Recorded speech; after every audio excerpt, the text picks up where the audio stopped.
लक्ष्मी दोसर मंगै छी पूत हर हर पहले मंगै छी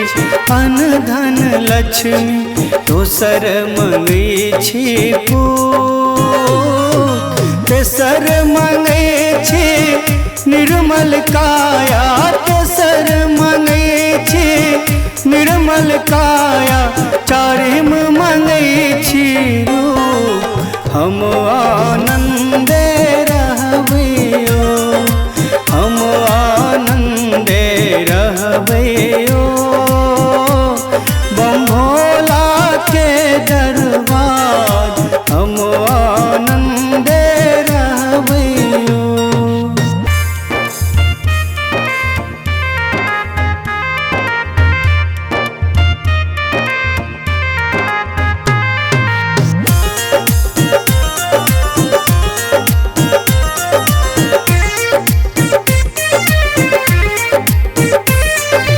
कथिल मंगलों अन्न धन लक्ष्मी कथिल मंगलों पूत हर हर कथिल मंगलों अन्न धन लक्ष्मी कथिल मंगलों पूत कथिल मंगलों निर्मल काया कथिल मंगलों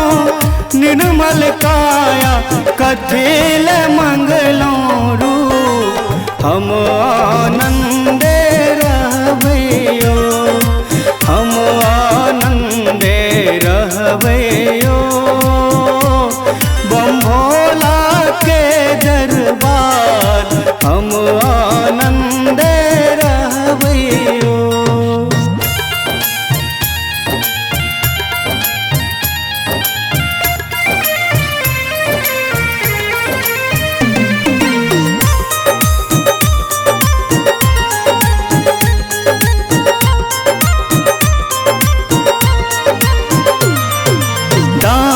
करेले अन्न धन लक्ष्मी कर्म करेले पूत हर हर दान करेले अन्न धन लक्ष्मी कर्म करेले पूत धर्म करेले निर्मल काया धर्म करेले निर्मल काया देखबैले स्वरूप हम आनंदे रहबैयो हम